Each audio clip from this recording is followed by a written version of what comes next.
You don't think about the family? My son-in-law yelled, throwing a plate at my head during Thanksgiving dinner. I refused to give up my house to his parents, and my daughter coldly added, "You'd better leave." Imagine I was in my own home, and they were traitors masquerading as loved ones. I smiled, got up, and left. I wrote to my lawyer. Our plan worked.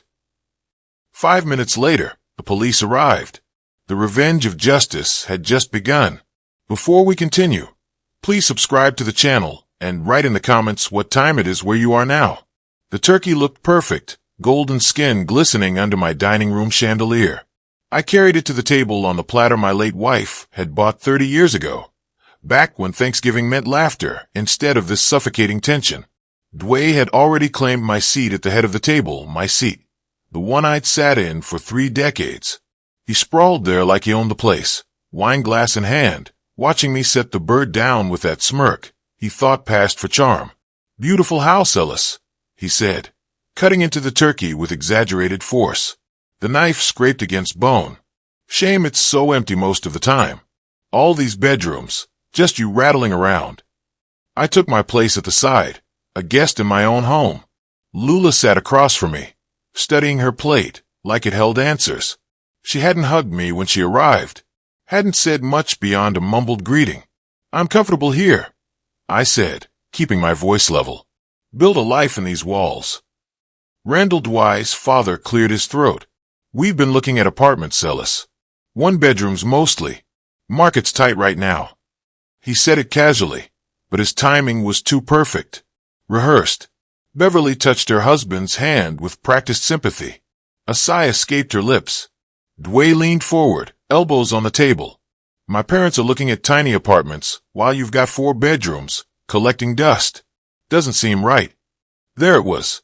The real reason for this gathering. I'd suspected something like this for months. The comments Dwayne dropped about property values, about my age, about how I didn't need so much space. But suspecting and experiencing are different animals. Your parents' housing situation isn't something I'm prepared to discuss tonight, I said. Dwayne's jaw tightened. He refilled his wine glass, the bottle clinking against the rim. "Not prepared? We're family.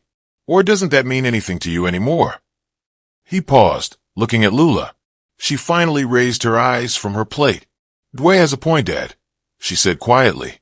"We should at least talk about it." The words landed like stones in my chest. Not the content. I'd expected pressure, but the tone cold, distant.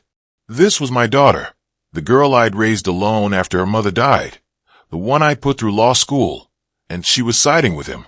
I excused myself to the kitchen, needing a moment away from Dwayne's increasingly aggressive stare. Standing at the counter, I gripped the granite edge until my knuckles went white, breathed, counted to 10. I'd spent 30 years as a prosecutor reading rooms, reading people, building cases. This wasn't a family dinner. This was an ambush. When I returned, Dwayne had moved on to his second helping, talking between bites about family obligations, about elder care, about how selfish people hoard resources while loved ones struggle. "How's work, Lula?" I asked, trying to redirect. Dwayne interrupted before she could answer. "We're discussing something important here, Ellis. Family takes care of family. My parents took care of me. You should understand that. You raised Lula alone. Which is why I understand the value of independence," I said. Beverly dabbed her eyes with a napkin. Randall put his arm around her shoulders. The performance was almost convincing. The next hour crawled by with increasing tension. Dwayne grew louder with each glass of wine. His compliments about the neighborhood came wrapped in commentary about how I didn't appreciate what I had, about waste, about responsibility. Lula remained silent mostly, but when she spoke, it was always in support of Dwayne's points, never mine. I watched her lean into him, touch his arm when he grew animated, mirror his body language. She'd made her choice before she walked through my door tonight. Maybe months ago, maybe longer. Around 8 o'clock, as darkness settled outside the windows, Dwayne pushed back from the table.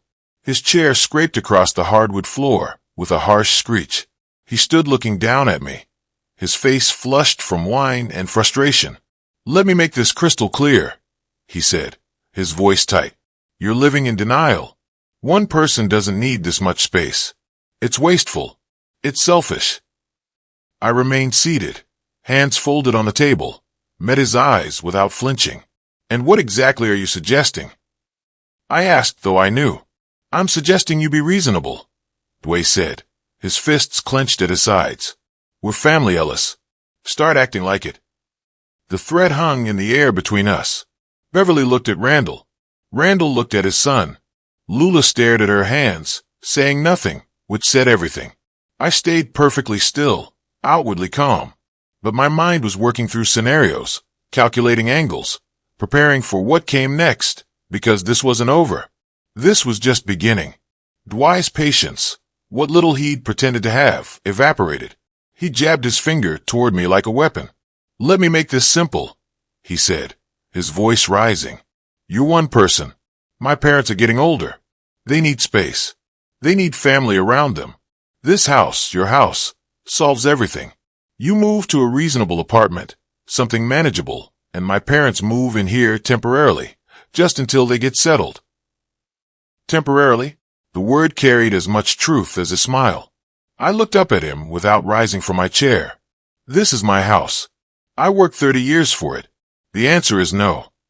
The room went still. Even the air seemed to hold its breath. Dwayne's face darkened to a deep red. 30 years. And what about us? What about your daughter? Don't you care about family? Or are you just another selfish? His hand shot out, grabbed the edge of his dinner plate. The motion was so fast I saw it coming, but didn't react. Didn't duck. Just watched as the ceramic disc flew across the space between us. The plate caught me on the right temple. A sharp crack. Pain exploded through my skull like lightning. The plate shattered on the floor behind me, fragments skittering across the hardwood. For 3 seconds, nobody moved. Nobody breathed. I sat perfectly still, feeling the heat spread across my temple. The immediate swelling, the pulse of my heartbeat suddenly loud in my injured head. My hand rose carefully to touch the spot. No blood on my fingers when I pulled them away, but the pain radiated in waves. Beverly gasped. Randall half rose from his seat, then settled back down.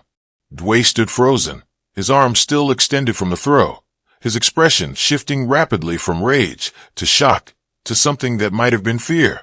Lula's hand had flown to cover her mouth, but she didn't stand, didn't come to me, didn't move at all. I pressed my fingers gently against the injury, assessing it with the clinical detachment I'd learned in courtrooms. The skin wasn't broken, but I could feel the swelling already beginning, the heat of the bruise forming. This would mark. This would document. Well, the silence stretched. I tested moving my jaw, turning my head slightly. Everything functioned, though each movement sent fresh spikes of pain through my temple. Then Lula spoke. Her voice was flat, cold, completely devoid of concern. Dad, you should leave. We need to discuss this without you. Just go. Nat, are you okay? Nat, Dwayne, what did you do? Just in order to leave my own house, while my temple throbbed. And her husband stood there having just assaulted me. I looked at her, really looked, searched for any trace of the daughter I'd raised. The girl who used to climb into my lap after nightmares, who'd held my hand at her mother's funeral. Found nothing but a stranger wearing her face. I'll be leaving now, I said to no one in particular. I stood slowly, maintaining my balance despite the dizziness that washed over me. My phone lay on the table where I had placed it before dinner. I picked it up, slid it into my pocket, walked to the door without looking back at any of them. Nobody stopped me. Nobody apologized. The only sound was my footsteps on the floor I'd refinished 5 years ago, through the entryway I'd painted last spring, past the photos on the wall of better times. The November air hit my face when I stepped outside, still warm for Texas, even at night. I walked to my car in the driveway, stood beside it for a moment, letting the evening settle around me. My temple pulsed with each heartbeat. I pulled out my phone, composed a text message with steady hands. Our plan worked. I have injury and witnesses. I sent it to Victor Hall, my attorney, my friend, the man who'd helped me prepare for exactly this scenario over the past 3 months. His response came within seconds. Police already en route. Go to hospital. I'll meet you. I leaned against the car, Allowed myself 10 seconds of reaction. Let my shoulders sag. Let my hand return to my temple. Feeling the tender swelling. Let myself acknowledge what had just happened. Not just the assault, but Lula's betrayal that hurt worse than any thrown plate. 10 seconds. Then I straightened, opened the car door, and slid behind the wheel. I started the engine, my temple pulsing with each heartbeat. The hospital was 20 minutes away. I pulled out of the driveway carefully, checking my mirrors, signaling properly, driving exactly the speed limit. Everything by the book, everything documented, defensible, clean. In my rearview mirror, I could see lights still on in my house that Dwayne thought he could take, my home that Lula had asked me to leave. They'd made their move tonight, showed their hand, thought they'd cornered me. They had no idea I'd been 3 steps ahead since September, when Dwayne first started circling like a shark. They didn't know about the cameras I'd installed, the recordings I'd made, the case I'd been building with Victor's help. Didn't know that tonight's dinner had gone exactly as I'd planned. The prosecutor and me smiled despite the pain. This was just the opening argument. The trial was about to begin. 20 minutes of silence and street lights. Each red light gave me opportunity to study my reflection in the rearview mirror. The bruise already darkening from red to purple, swelling pushing my skin tight along the temple. The throbbing kept rhythm with my heartbeat, a steady percussion of evidence. Delaton Medical Center rose ahead, its emergency entrance bright against the night. I parked in the visitor lot, walked through automatic doors into fluorescent brightness and antiseptic air. The intake nurse took one look at my temple and moved me through triage quickly. Dr. Chen appeared within 15 minutes, young and efficient, maybe early 30s. She examined the injury with careful fingers, her touch clinical. "This is going to bruise significantly over the next 24 hours, she said, tilting my head toward better light. "The impact point suggests a thrown object, not a fall. Do you want to tell me what happened?" "I'd prefer to save that for the police report if that's acceptable." Something shifted in her expression, recognition. She'd done this before. Documented domestic violence. Gathered evidence for cases that would end up in courtrooms I used to work in. "I'll photograph from multiple angles," she said. "Front, side, close-up, wide shot. Standard protocol for assault documentation." The camera flash was bright in my peripheral vision. 4 shots, each from a different perspective. She worked with the practiced efficiency of someone who understood that photographs could make or break a case. "Mild concussion," she diagnosed after additional tests. "You'll need rest. Light sensitivity is normal. The headache will worsen before it improves." I nodded, filed the information away with everything else I'd need to remember. Victor arrived within 30 minutes of my text, carrying his leather portfolio like he'd just left the office. Probably had. He found me in the waiting area, sat beside me in the molded plastic chairs, and we spoke in the low tones of 2 men who'd worked together in courtrooms for decades. "Medical documentation is solid," he said, reviewing the photos on his phone that Dr. Chun had sent electronically. "Witnesses present. Provocation clearly from the aggressor. This is textbook assault causing bodily injury under Texas Penal Code Section $22.01. How long until they pick him up?" I asked. "Officers should be at your house within the hour." He made a call, stepping away briefly, speaking in clipped legal phrases I recognized as communication with law enforcement. When he returned, his expression held grim satisfaction. "Detective Morgan is lead. She's good. Worked with us on the Henderson case back in '09.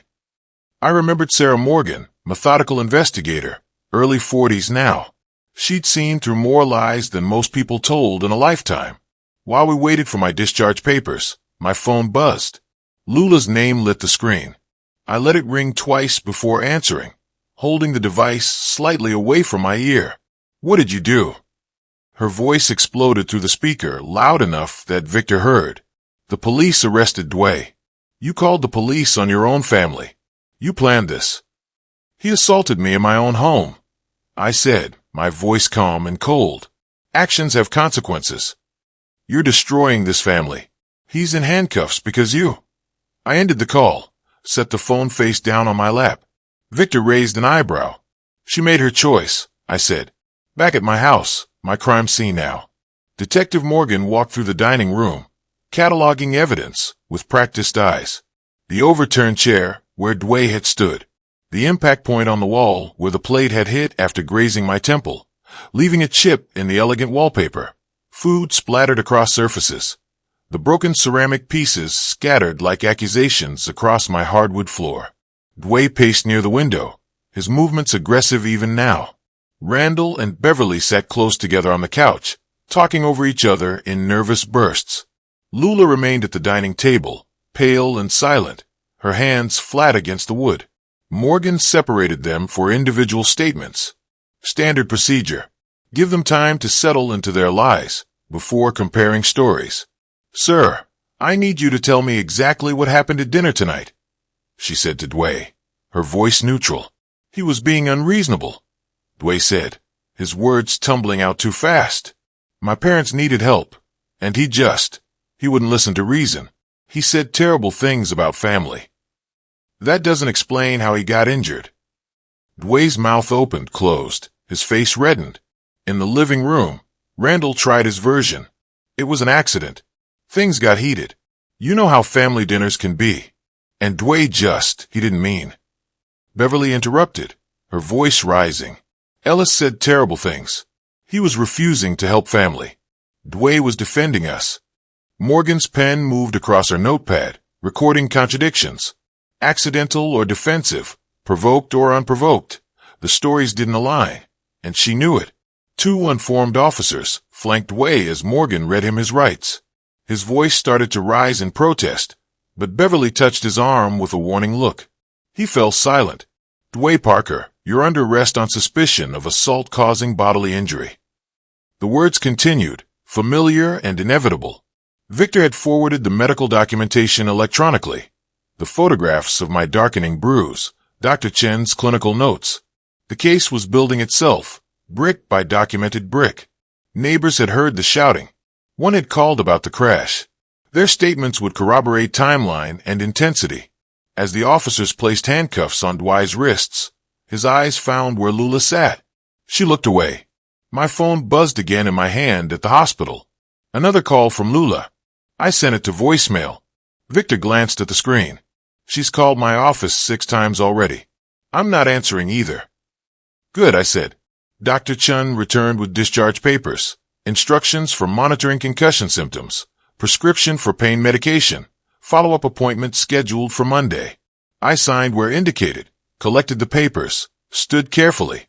The dizziness had faded, but the pain remained steady and sharp. Your attorney mentioned you might need these for legal proceedings, Dr. Chun said, handing Victor a sealed envelope. Complete medical records and photographs, certified copies. Appreciated, Victor said. Outside, the night had grown cooler. Victor walked me to my car. You should rest, he said. This is just the beginning. Bail hearing tomorrow. Probable cause determination. Then we see if the DA files charges. They'll file, I said. Too much evidence, too many witnesses, too public now that the arrest is made. He nodded. We both knew how these cases played. Once the machinery started moving, it rarely stopped. I drove home carefully, the same route in reverse. My house sat dark when I pulled into the driveway. Everyone gone. Crime scene tape across my front door. I sat in the car for a long moment, engine ticking as it cooled, looking at my home transformed into evidence. Then I got out, ducked under the tape, and went inside to spend the night alone with my throbbing temple and my calculated satisfaction. I slept poorly, waking every few hours to the pulse of pain in my temple. Morning came regardless, sunlight harsh through the windows I'd forgotten to curtain. I took the prescribed medication, made coffee in my quiet kitchen, and settled into my study with the deliberate routine of a man reclaiming his space. The house felt different, emptier, not just from Lula's absence. This was the emptiness that comes after violence, after the breaking of something that can't be repaired. I pressed the ice pack against my temple, felt the cold seep through my skin, and let myself remember how it all began. 3 weeks earlier, I'd been working in my garden. Dwayne's voice had risen through one of my office windows, left ajar, and I'd frozen with dirt under my fingernails. The old man sitting on prime real estate. Dway had said clearly on his phone, pacing my office like he owned it. Lula says he won't budge, but I think he just needs the right motivation. Her sentiment gets in the way, but I can handle it. Once we get him into something smaller, we can rent this place $4.3, $500 a month easy. I'd stayed crouched in my garden bed, listening to my daughter's husband calculate the financial value of displacing me from my own home. That evening, I called Victor Hall. 2 days later, I'd sat across from him in a downtown coffee shop, both of us with legal pads, sketching scenarios.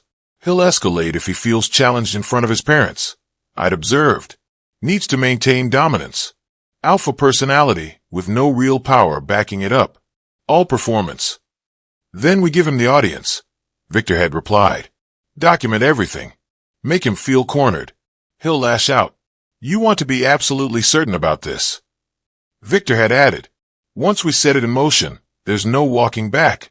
Your daughter will see you as the aggressor. She already chose sides, I'd said. I'm just making sure the choice has consequences. Back in my study, the ice pack growing warm, I remembered how methodically we'd planned. Victor had made a call to Detective Morgan. Potential domestic situation might develop, Victor had explained. Victim may need rapid response. Can you prioritize if we call it in? Morgan had agreed. I'd installed a voice recorder in my living room 2 weeks before Thanksgiving. Legal in Texas, one-party consent state. The phone call to Beverly Parker had been almost pleasant. I'd love to host you and Randall for Thanksgiving, I'd said. It's been too long since we had proper family time together. Lula and Dway will be there, of course. In the background, I'd heard Dway's voice rise with interest. Beverly had accepted immediately. I'd hung up and stared at my phone, knowing I'd just baited the trap. 2 days before Thanksgiving, Victor and I had met one final time. Morgan's on standby, he'd said. Me Center is briefed. Dr. Chun works yard domestics regularly. She'll document properly. When he moves on you, stay calm. Take the hit. If you can do it safely, then exit. We need documentation, not heroics. 30 years prosecuting violent offenders, I'd said. I know how they think. I know exactly how much to push before they break. Now sitting in my study, with my coffee growing cold and my temple pulsing under melting ice, I opened my laptop, pulled up the password-protected file I'd been maintaining. 3 weeks of notes, dates and times of Dway's suspicious comments, transcripts of overheard conversations, his escalating demands disguised as suggestions, the pattern of manipulation building from subtle to overt, all documented, all time-stamped, evidence of his premeditation, not mine. I'd simply created the circumstances for him to reveal what he already was. My phone buzzed. Text from Victor. Dway held overnight. Bail hearing tomorrow 2 p.m. Parents scrambling for money. Lula called my office 6 times, not answering. I read it twice, then typed my response. Let them scramble. This is just beginning. I stood, moved through my house in the morning light, through the dining room where someone, Victor probably arranging a cleaning service, had removed the crime scene tape and cleaned the table. The broken ceramic was gone. The chip in the wallpaper remained, small evidence of impact. I stood where Dway had stood, fist raised, face red with manufactured righteous anger. Everything had gone exactly as I'd predicted. He'd escalated on schedule, crossed the line from verbal to physical, right in front of witnesses, documented himself into a legal corner. The victim was always the predator. I'd just been patient enough to wait for him to prove it. Outside my window, birds moved through the bare November branches. The world continued, indifferent to human schemes and counter-schemes. I returned to my study, my coffee, my planning. Dway's bail hearing would be tomorrow. After that, arraignment, then discovery where he'd learn exactly how much evidence existed against him. And after that, well, I had more moves prepared. This was only the opening. I'd spent 3 decades building cases against violent men who thought they were entitled to hurt people. I knew their patterns, their justifications, their inevitable mistakes. Dway had walked into my courtroom without realizing it was a courtroom at all. The trial had already begun, and I'd never lost a case I'd prepared this carefully. The morning of November 30th arrived with cold clarity. I sat in my study, laptop open to the Travis County Court's online docket system, watching the case number appear. State of Texas versus Dwayne Parker. The bail hearing was scheduled for mid-afternoon. Victor called at 9. "You could come," he said. "Show the judge your injury." "Better if I stay away," I replied. Injured man. Too traumatized to face his attacker. Let the photograph speak for me.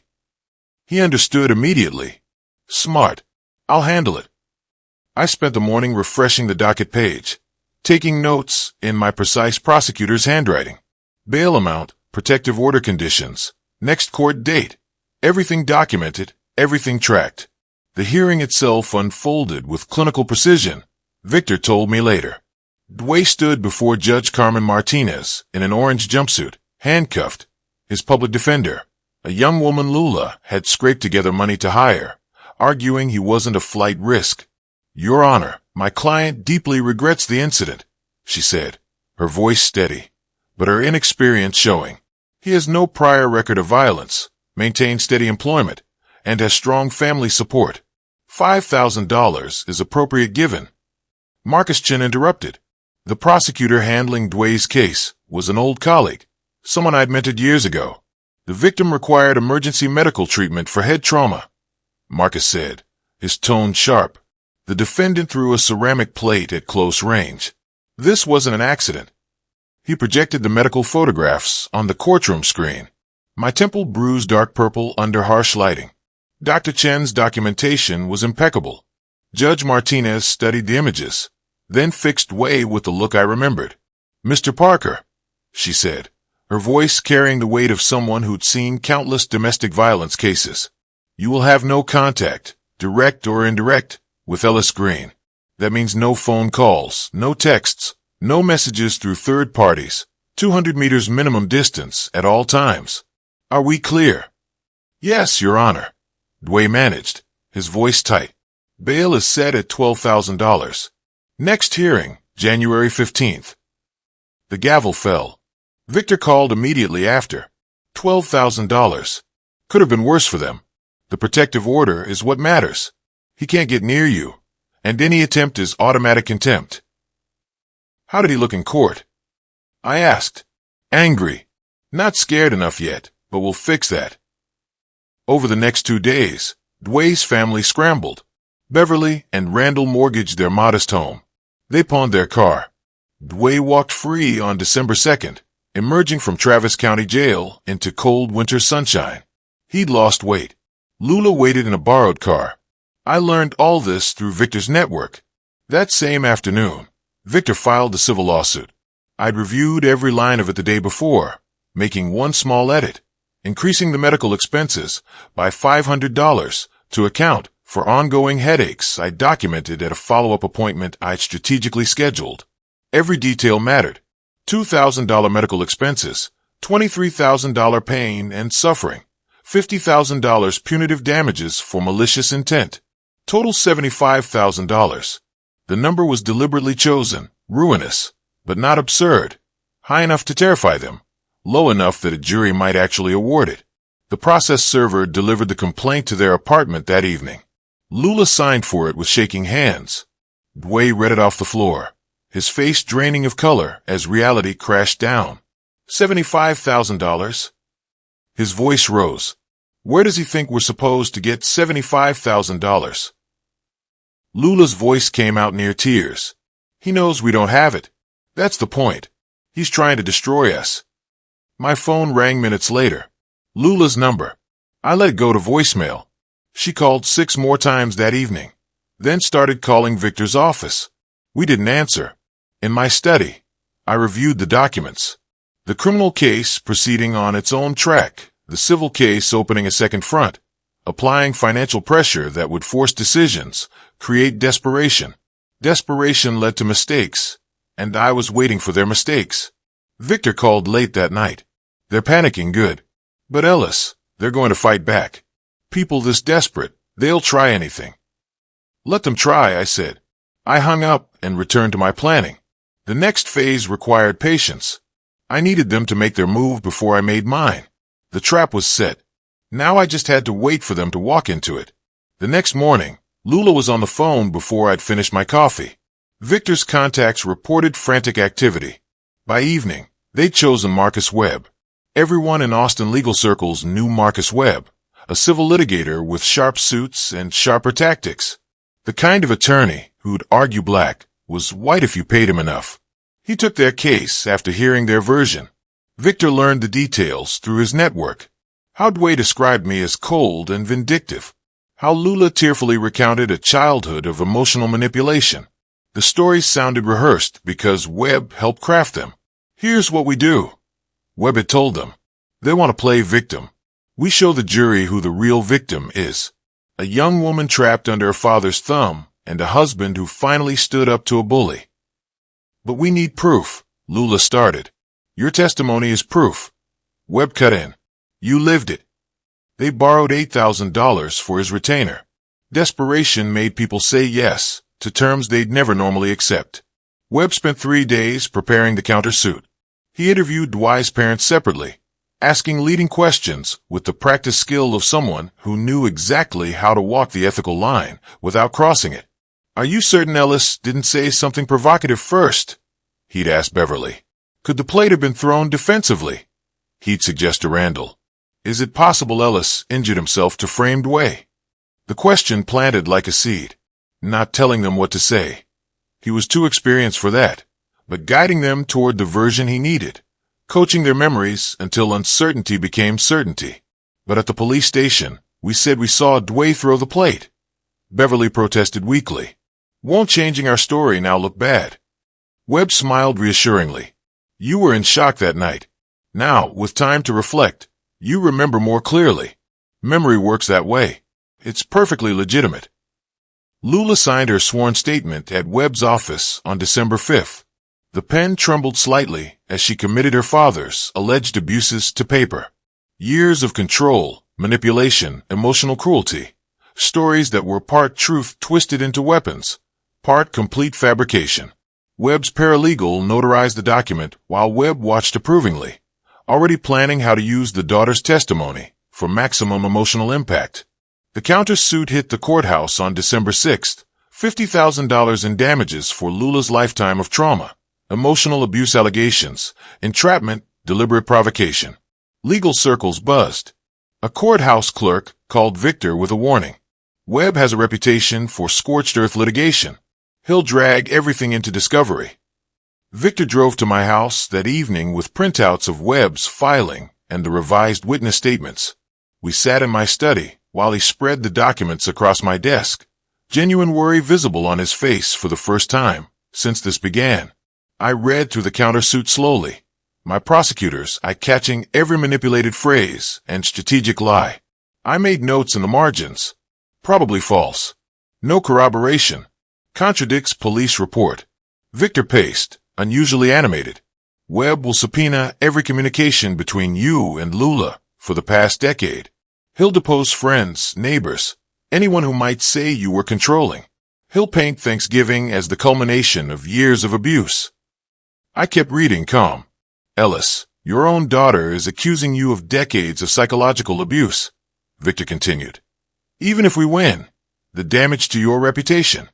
Let him argue it, I said. Victor stopped pacing. You're not concerned.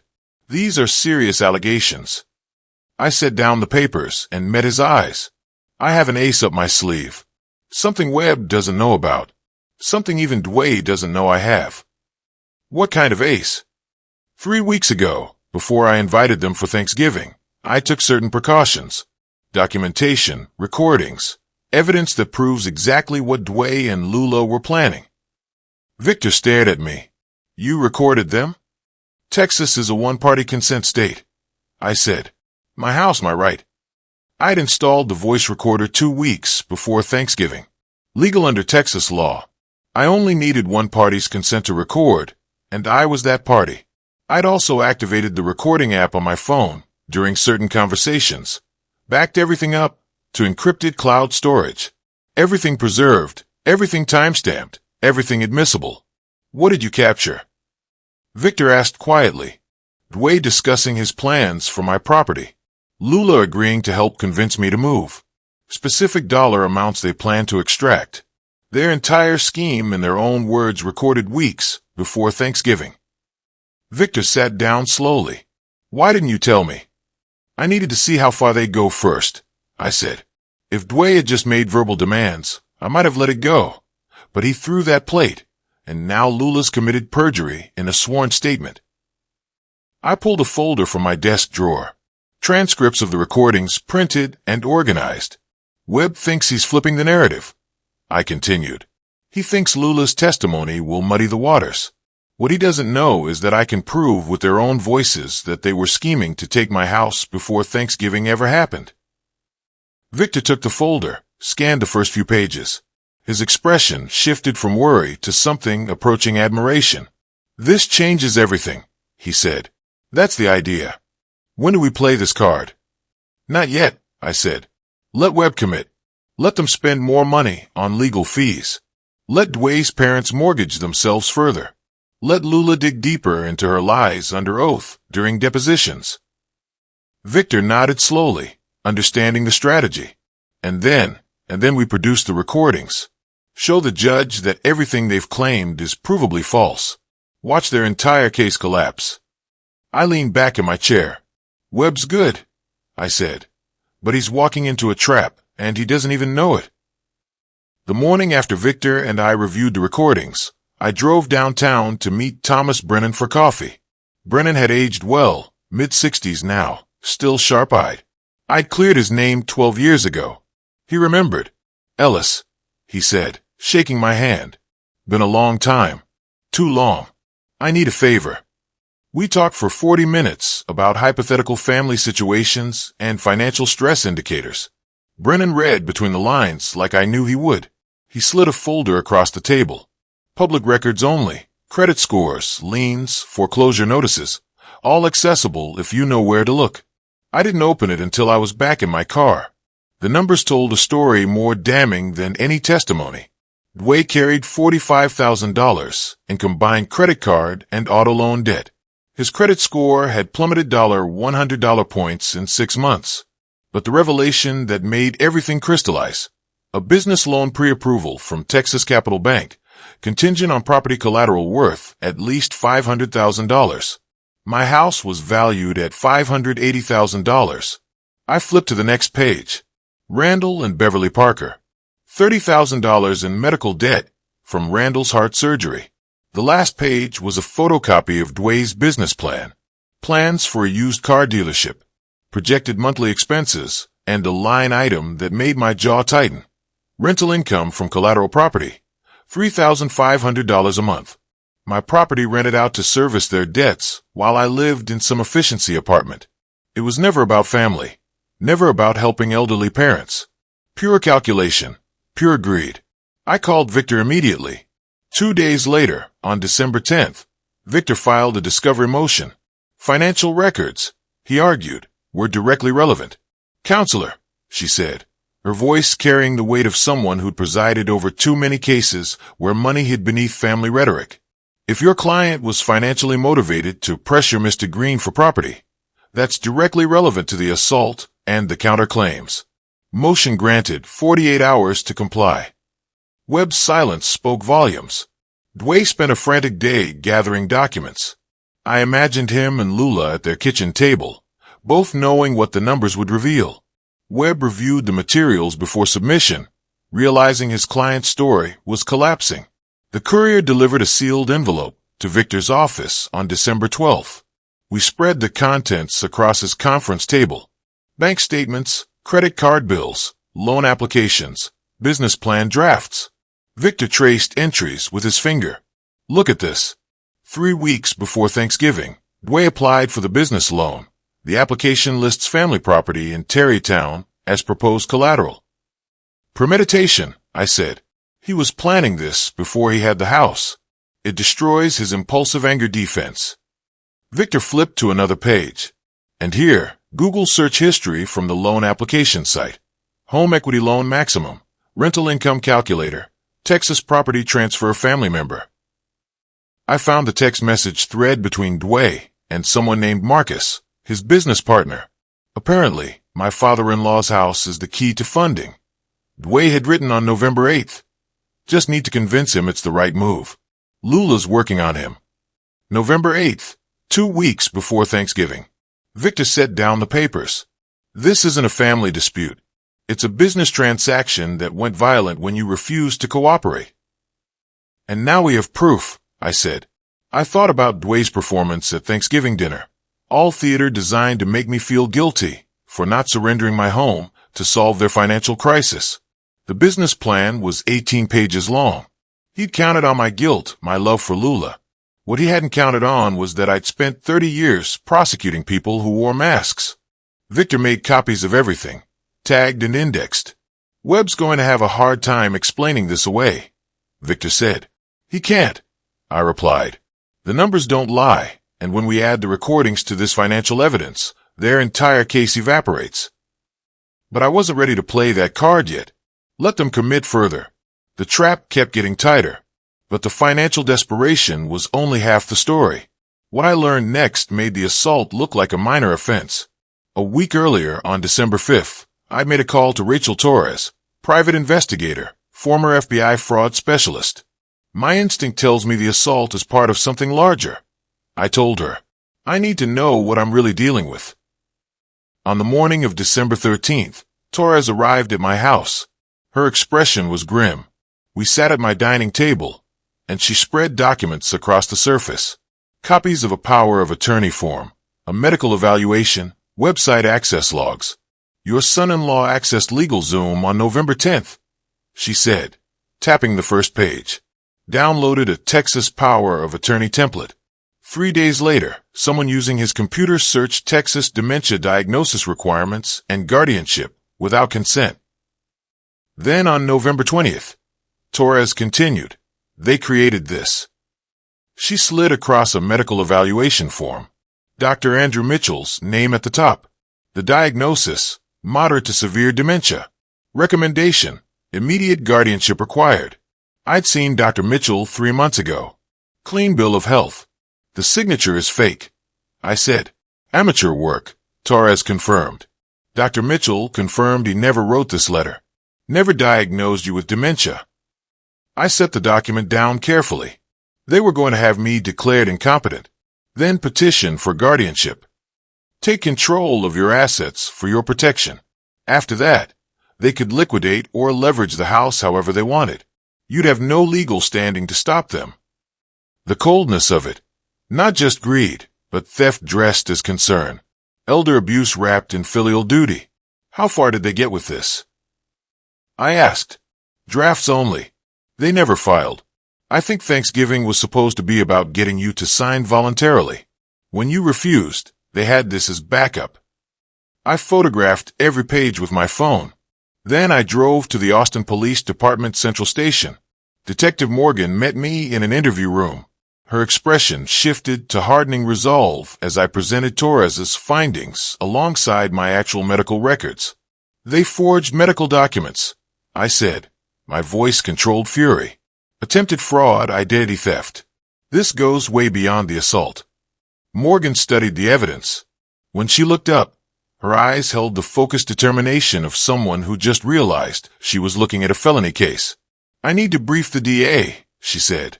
But this is enough for a search warrant, computer documents, anything related to the forgery. She worked late that night drafting the warrant affidavit. By midnight, the warrant was signed electronically. The raid was scheduled for first light, December 16th. 4 officers arrived at Dway and Lula's apartment before dawn. I wasn't there. Morgan kept me away deliberately, but she briefed me afterward. Dway answered the door in sweatpants and a t-shirt, demanding to know what was happening. We have a warrant, the lead officer said, pushing past him. They carried out a desktop computer, 2 laptops, file boxes filled with papers. Neighbors watched from windows. The real discovery came in a folder labeled Dad's Health in Lula's handwriting. Printouts of the forged documents, draft versions, notes about which doctor to impersonate. An officer photographed Lula's face when they found it. Morgan described it to me later, color draining, eyes widening, the look of someone who just realized the trap had closed. Digital forensics moved fast. By afternoon, they'd reconstructed everything. Multiple drafts of the power of attorney, Saved on Dway's computer. Browser searches. How to forge medical documents. Guardianship in Texas. Signature practice. They'd pulled Dr. Mitchell's actual signature from an old PDF I had emailed them. Exchanges between Dway and Lula. Getting the paperwork ready before Thanksgiving. Another read. Once we have the guardianship, we can move fast on the house. Premeditation. Conspiracy. Felony forgery under Texas Penal Code Section $32.21. Morgan interviewed them separately at the station. Dway tried justification first. I was just exploring options for Ellis's future care. He's getting older, and we wanted to be prepared. Mr. Parker, Morgan interrupted.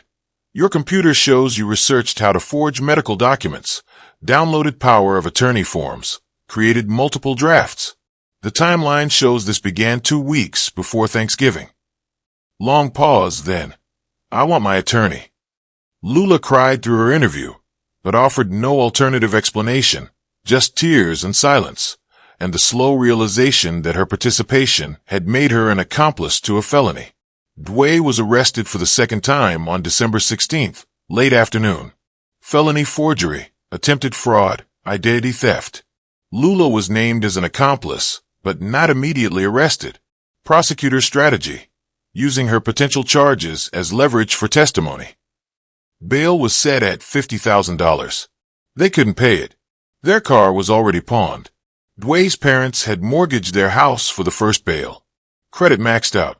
Dway spent his second night in Travis County Jail. This time, there was no bail money coming. I sat in my study that evening, reviewing the case file Victor had compiled. 2 charges now, assault and felony forgery, civil lawsuit, countersuit crumbling, and I still hadn't revealed the recordings. The prosecutor and me knew when to hold cards. This wasn't the moment. Let Dway sit in jail. Let Lula contemplate her choices. Let Webb realize his clients had lied to him. The game was nearly over. Dway spent 5 days in Travis County Jail.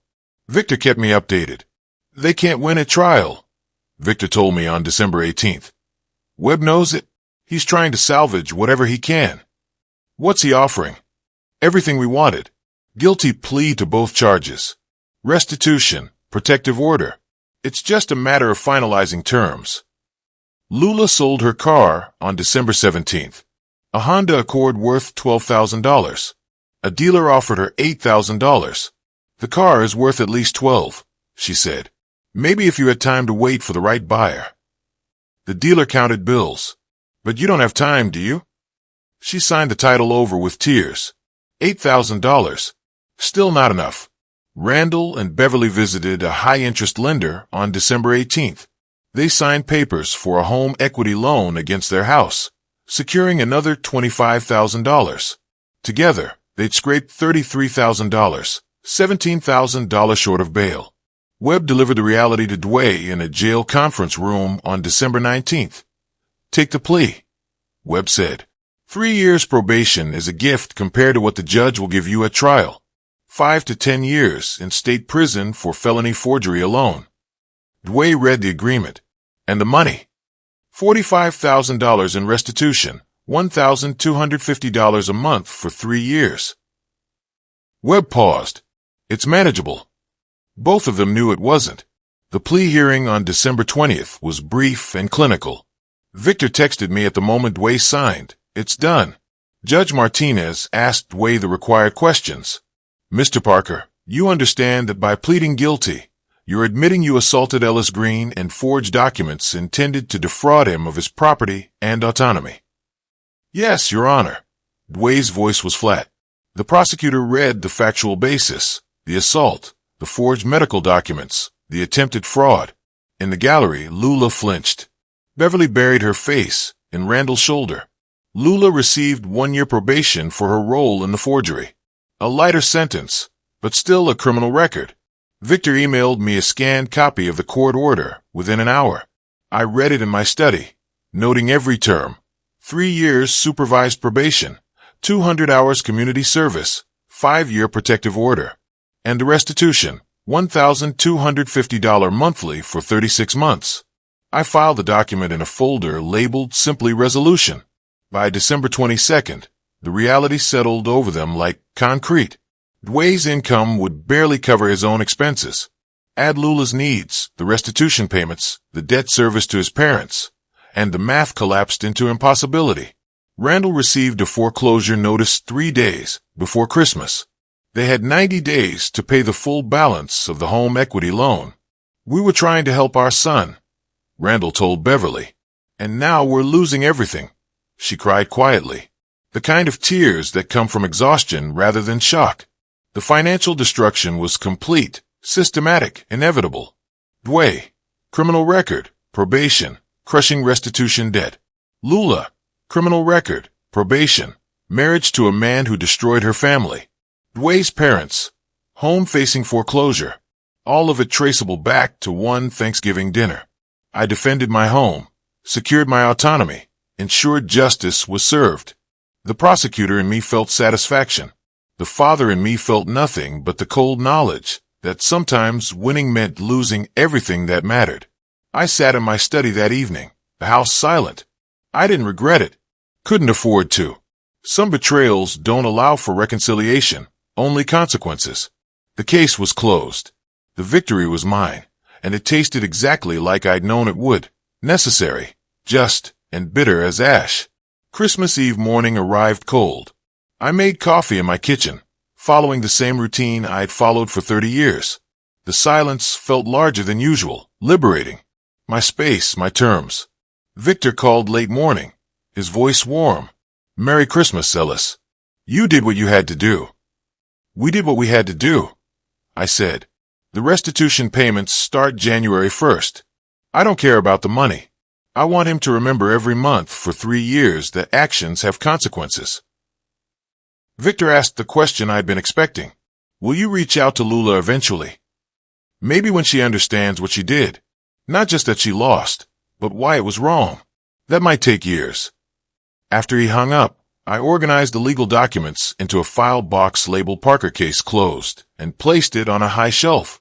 The physical act of filing away the papers provided closure. My phone buzzed after lunch. Text from Lula. Dad, I'm sorry. I was foolish. Foolish. Not I was cruel. Not I betrayed you. Just foolish. Like a miscalculation. I set the phone face down without responding. The decision wasn't impulsive. I'd spent weeks thinking about this moment. Lula reaching out, prompted by consequences rather than understanding. Fear rather than remorse. Not today, not yet. Maybe never. I opened my desk drawer and retrieved an old photograph. Lula at 8 years old, gap-toothed smile, clutching a trophy. I held the photograph, allowing myself a moment of genuine grief. Not for the woman who'd forged documents, but for the girl who'd become that woman. As afternoon faded to evening, I walked through my house, the same route Dway had walked on Thanksgiving night. Every room mine, every possession earned, every corner secure.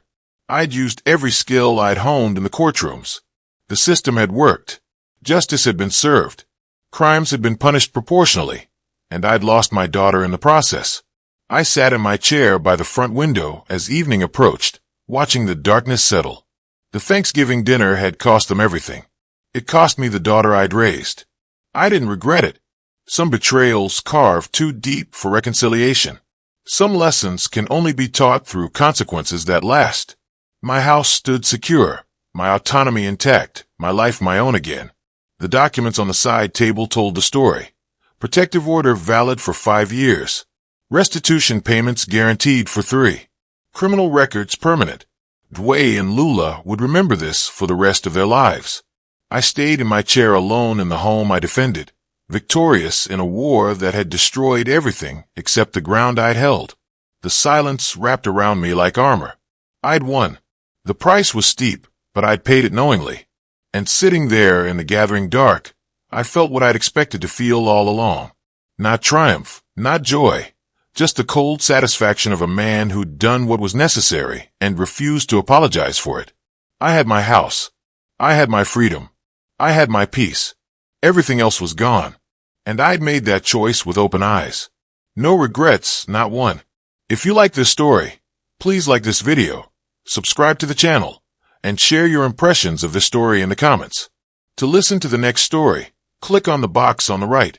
Thank you for watching.